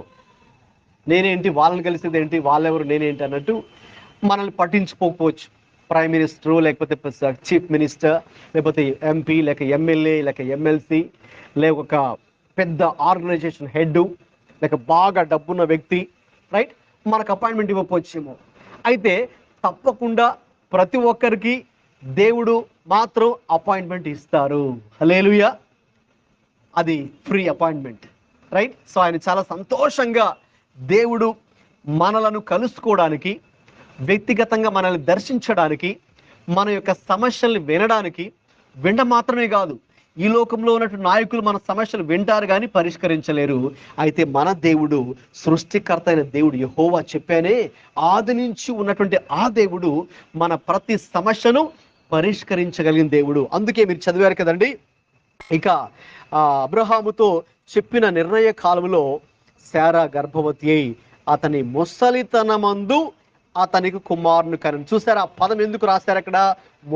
ముసలితనమందు వీళ్ళ వల్ల కాదు కాబట్టి, అంటే ముసలితనం పిల్లలు పుట్టరు కాబట్టి. సో అది వాళ్ళకు ఒక అసాధ్యమైన టాస్క్గా మిగిలిపోయింది కాబట్టి, ఇంపాసిబుల్ టాస్క్, అది ఇంక మా వల్ల కాదు, మేము ముసలి వాళ్ళం, ఈ వయసులో మాకు పిల్లలు పుట్టరు అని వాళ్ళకి డిసైడ్ అయిపోయారు కాబట్టి, అక్కడ దేవుడు మళ్ళీ ప్రత్యేకంగా పరిశుద్ధాత్మ దేవుడి ద్వారా ఎందుకు రాయించారంటే, ఇదిగో ఇది మీ వల్ల కాదు, ఇది మీకు అసాధ్యం కాదు, నాకైతే ఇది సాధ్యం. హల్లెలూయా. సో మనుషులకు అసాధ్యాలుగా ఏవైతే కనిపిస్తున్నాయో అది దేవునికి సాధ్యం అని దేవుని యొక్క వాక్యం తెలియజేస్తుంది. ఈ రోజు ఇక్కడ మీరు కూర్చున్నారు, అయితే మీ మైండ్లో చాలా క్వశ్చన్స్ రన్ అవుతున్నాయి, రైట్? మీ ఆలోచనలు ఎక్కడెక్కడికో వెళ్తూ ఉంటాయి కొన్నిసార్లు కదండి. చాలాసార్లు మనకు ఆలోచనలు ఎక్కడికి వెళ్తాయి, మనకి ఏదైతే ప్రాబ్లంగా ఉంటుందో అక్కడికి మన మైండ్ వెళ్తూ ఉంటుంది కదా, మన థాట్స్. సో అయితే అదేలాగా ఇదేలాగా ఇదేలాగా ఇదేలాగా, ఆ ప్రాబ్లం ఎలా సాల్వ్ చేసుకోవాలి, ఇది ఎలా సాల్వ్ చేసుకోవాలి అని మన మైండ్లో చాలా ప్రశ్నలు రన్ అవుతూ ఉంటాయి. మన ఆలోచన ఎప్పుడు అక్కడికే లాగుతూ ఉంటాయి, మన అటెన్షన్ అక్కడికి వెళ్ళిపోతూ ఉంటుంది, రైట్? కొంచెంసేపు కుదురుగా కూర్చుందాం అనుకున్నా, కొంచెంసేపు కూర్చొని మళ్ళీ థాట్స్ అని ఆలోచనలు అక్కడికి వెళ్ళిపోతుంటాయి కదా, మనకి ఏదైనా ఒక సమస్య ఉంటే. అయితే ఈరోజు దేవుడు చెప్తున్నాడు ఒక మాట, ఇదిగో అది నీకైతే అసాధ్యమే, మీరైతే ముసలితనంలో ఉన్నటువంటి వారే, మరి మీకైతే న్యాచురల్గా పిల్లలైతే పుట్టరు. అయితే ఇప్పుడు నేను సూపర్ న్యాచురల్ గాడ్ని కదా, మీరైతే you are natural beings, but I am super natural God. అది దేవుడు మనతో చెప్పే మాట. మీకైతే న్యాచురల్ అంటే ప్రకృతి సంబంధమైనటువంటి వారు, మీకు డేట్ ఆఫ్ బర్త్ ఉంది, డేట్ ఆఫ్ డెత్ ఉంది, అంటే మీకు కొన్ని లిమిటేషన్స్ ఉన్నాయి. మీరు ఈ టైంలో చూడండి, ఇప్పుడు మనం ఈ టైంలో సండే, ఈరోజు డేట్ ఎంత? 25 కదా, 25 ఆగస్ట్ 2024. సో ఇప్పుడు కరెక్ట్గా టైం ఇప్పుడు 8:18 అవుతుంది. ఈ టైంలో మీరు ఇక్కడే ఉండగలరు. ఇక్కడ ఉండి మళ్ళీ మీరు ఇంట్లో కూడా కిచెన్లో వంట కూడా చేయగలరా? చేయలేరు కదా. ఇప్పుడు ఇంటికి వెళ్ళి మీరు అక్కడ ఎప్పుడు వంట చేయాలి, అంతేగాని ఇక్కడ చర్చిలో కూర్చొని ప్లస్ అక్కడ కూడా వెళ్ళి కిచెన్లో వంటలో పని చేయలేరు కదా. రెండు మన వల్ల అవ్వదు, మనకి ఈ లిమిటేషన్స్ ఉన్నాయి. మనం ఇక్కడే ఉండగలం ఈ టైంలో. కానీ దేవుడైతే ఒకే సమయమందు అన్ని స్థలములలో ఆయన ఉండగలడు. ఈ టైంలో ఇండియాలోనూ ఇక్కడ దేవుడు ఉన్నాడు, రైట్? అమెరికా వాళ్ళకి ఇప్పుడు వాళ్ళకి సర్వీస్ స్టార్ట్ అయిపోయింది అక్కడ, సండే సర్వీస్, రైట్? సో కాబట్టి అక్కడ మా మేనలు ఉన్నారు అక్కడ. సో కాబట్టి వాళ్ళు ఇప్పుడు చర్చిలో అక్కడ ఉన్నారు అమెరికాలో.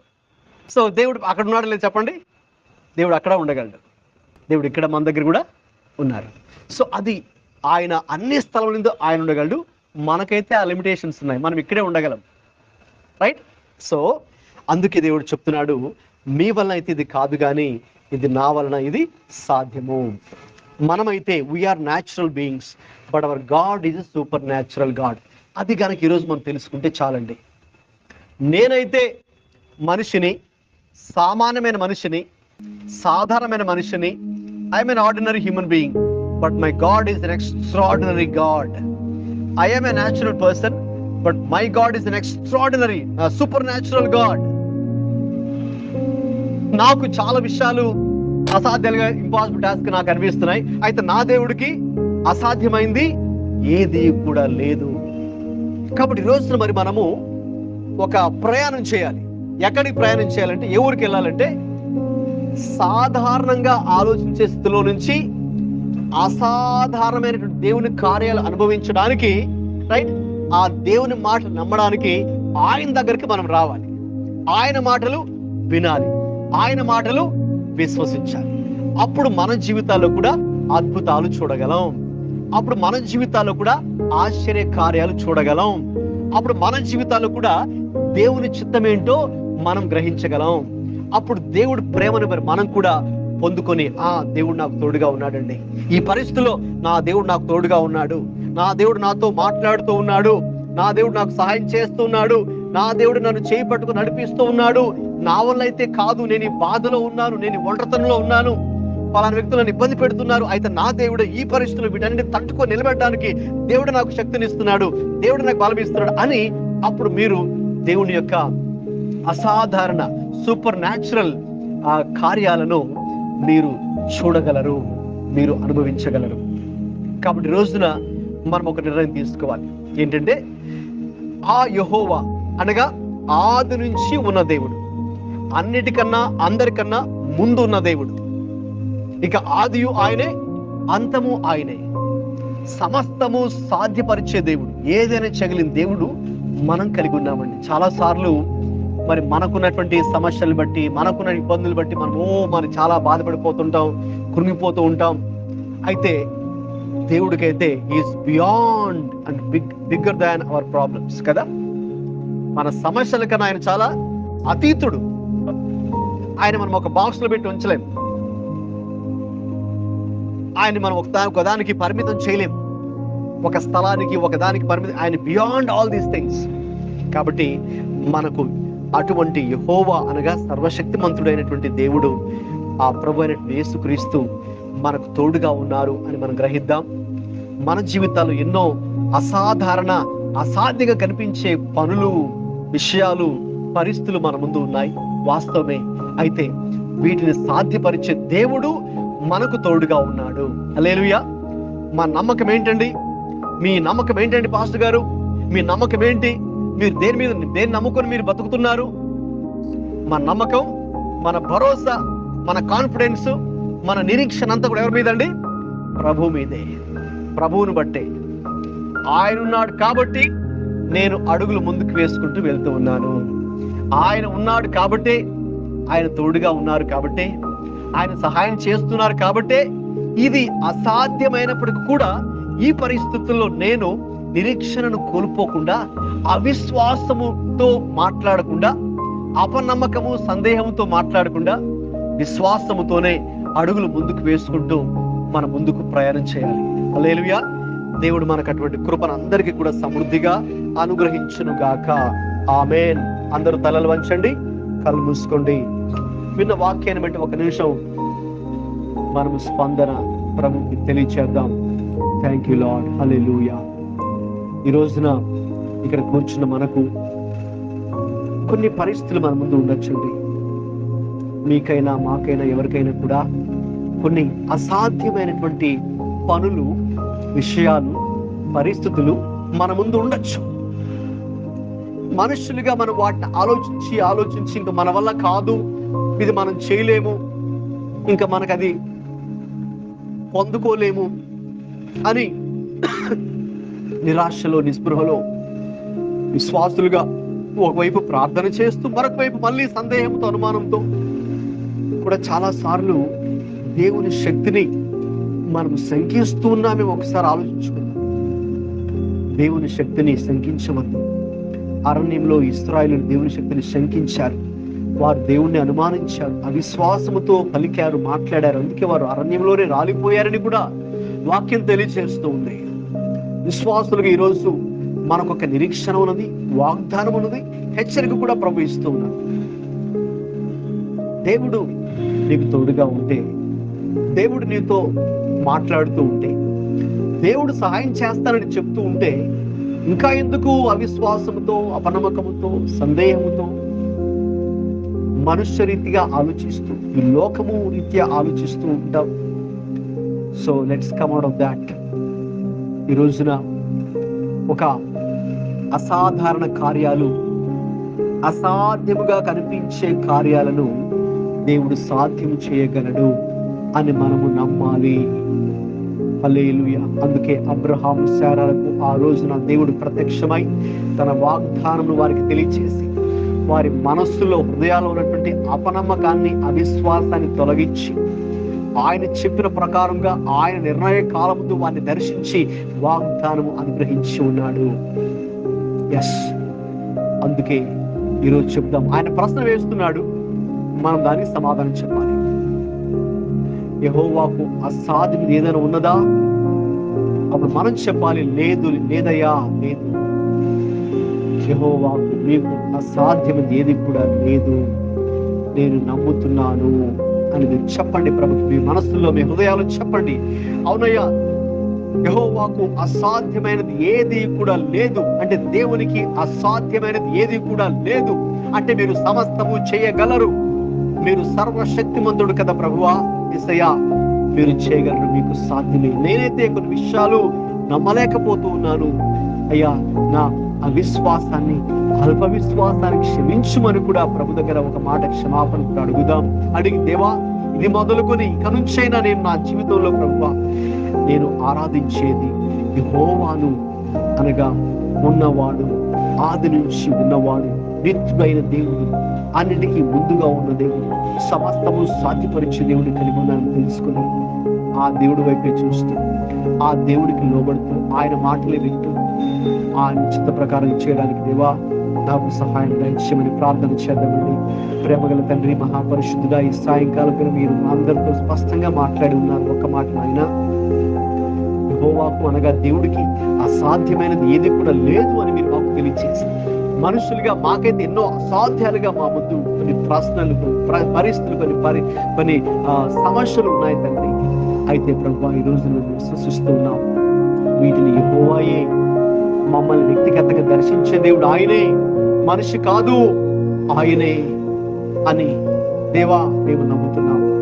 తండ్రి, కృప చూపించండి, సహాయము దయచేయండి తండ్రి. ఇది మొదలుకొని సర్వశక్తి మంతుడైనటువంటి యేసుతో, యెహోవాతో మేము వ్యక్తిగత సహవాసం కలిగి ఈ విశ్వాసంతో అడుగులు ముందుకు వేసుకుంటూ ప్రభు మీద పూర్తి విశ్వాసం ఉంచిన ఆయన దేవుడు మా జీవితాల్లో కూడా చేయాలనుకున్నటువంటి ఆ గొప్ప కార్యాలను మేము కూడా అనుభవించడానికి కృప చూపించమని ప్రార్థిస్తున్నాం. మా యొక్క హృదయాన్ని, మనసుని తెరవని ప్రార్థన చేస్తున్నాం. హల్లెలూయా. మేము కూడా న్యాచురల్ ప్లేస్ నుంచి సూపర్ న్యాచురల్ ప్లేస్ లోకి ప్రయాణించడానికి కృప చూపించండి. అటువంటి విశ్వాసము మా అందరికీ దయచేయండి. మా ప్రార్థన ఆలకించినందుకు స్తోత్రాలు చెల్లించుకుంటాం. యేసుక్రీస్తు ప్రభు వారి పరిశుద్ధమైన నామములో ప్రార్థించుకుంటున్నాం తండ్రి. ఆమేన్.